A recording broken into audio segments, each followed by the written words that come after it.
Look, I think that regulation's a good thing for the industry, and I've never really been against it.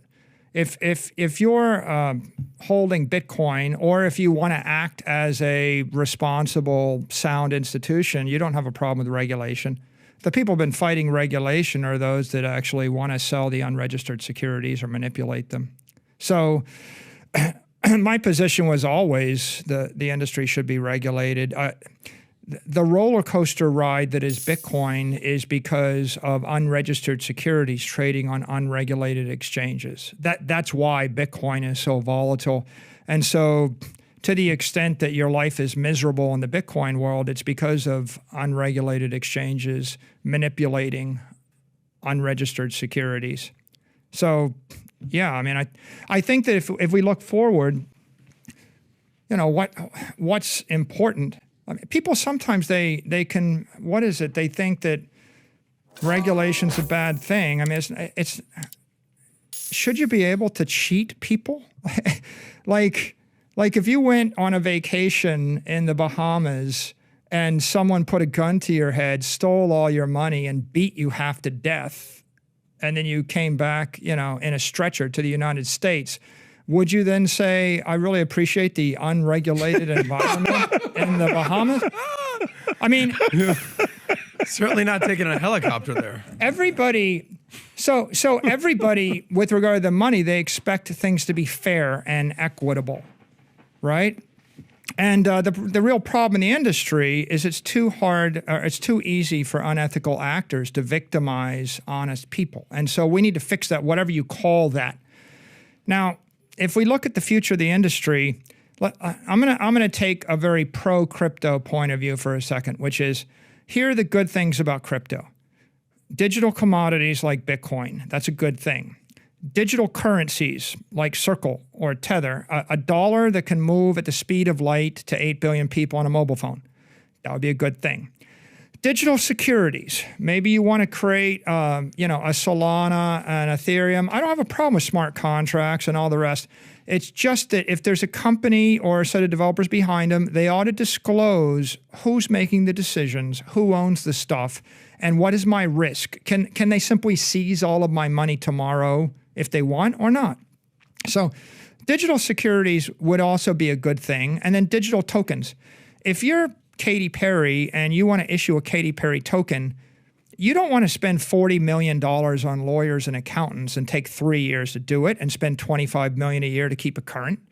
That is the cost to issue an analog security like Microsoft or like Apple or like MicroStrategy. So it would be great, and it's very reasonable, if you could issue a digital token as one of 100,000 celebrities and do it ethically and technically in a sound fashion. And maybe you spend a couple $100,000 or, you know, $1 million to set it up, but not $100 million. And if you're going to do a digital security, you ought to be able to do it, but it shouldn't be as hard as maybe it is to take public a very complicated company. Now, what's good about those things? 24/7 trading to 8 billion people, personal property rights to your iOS or Android phone, the ability for artists and creators to monetize their brand, and then with a commodity, the ability to have a non-sovereign store of value beyond the corrupting influence of a company, a CEO, or a government. Those are all the good things. That's the promise of digital assets or the crypto industry. Smart contracts would also be a good thing. These are all good things. What's the problem? The problem is most of the ideas have been built on an irresponsible foundation or an unstable foundation.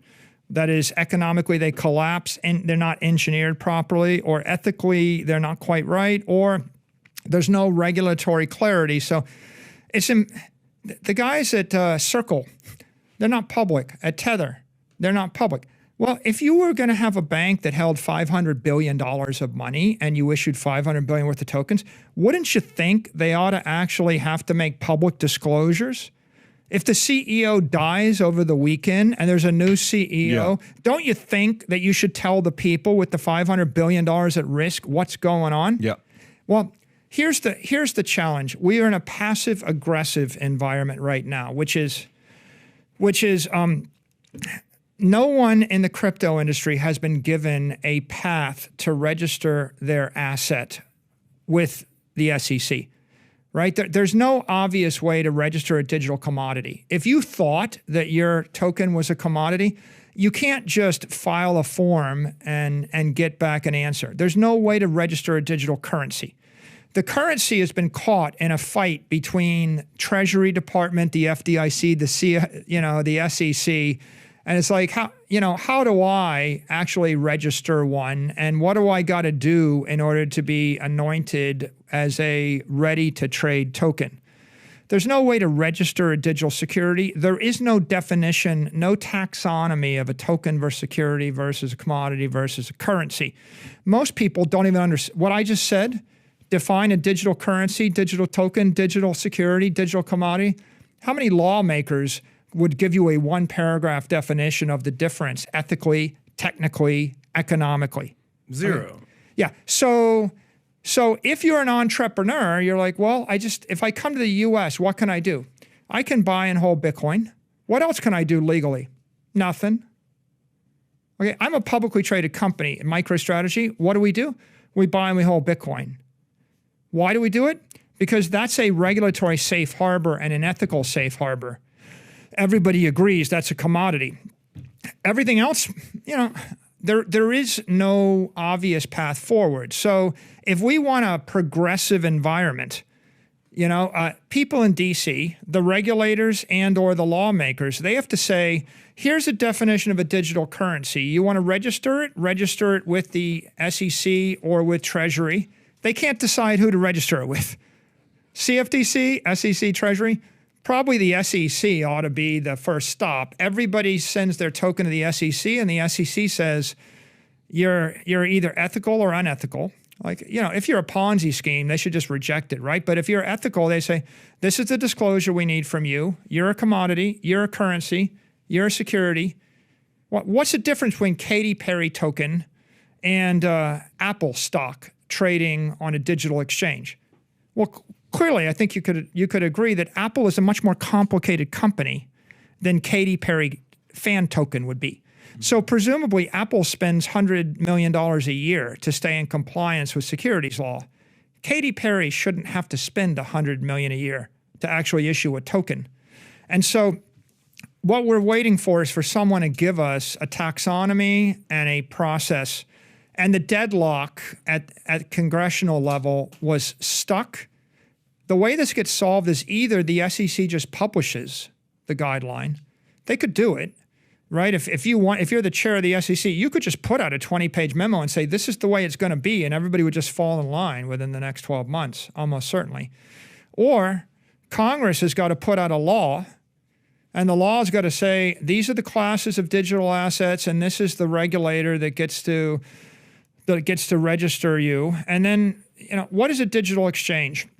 A digital exchange is a 24/7, 365 trading venue, like a Coinbase or like a Binance. So you see, the traditional world is $100 trillion of analog securities trading on traditional exchanges that trade 9:30 to 4 in the afternoon, Monday through Friday, except on bankers' holidays. And the problem with that is the service level is bad. It disenfranchises 7 billion people. You can't take personal custody of your Apple stock on your Android phone. That's not going to happen, right? And so and your bankers have a monopoly on your assets. You can't lend or borrow against your assets except through the bank that controls them. So there's lots of monopolies in the traditional world, and they're not evolving. Well, a different idea would be a digital exchange world where everything's circulated 24/7, 365. You could take custody of it on your phone. What if I could take a share of Apple stock and zap it to someone in Zimbabwe, and they could take it in cold storage on a hardware wallet? Like, they could really own it. You think we're going that direction? No, I think I think I've laid out the most progressive policy, which is a world where digital assets, 100,000 digital assets, circulate to 8 billion people with full empowerment.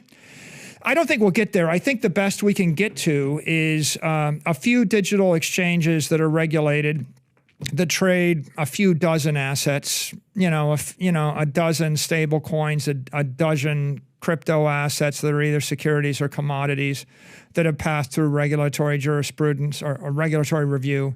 And I think 98% of all the stuff that circulates in the ecosystem is probably going to get squeezed out. Most of the crypto entrepreneurs get squeezed out, and the control of the industry is going to move to the Fidelities and the Blocks and the, a publicly traded, regulated company or bank in the US or in Europe that's got an army of lawyers and accountants behind it. If you love that Michael Saylor clip, you'll love this next one from later in the same interview. So click on this link.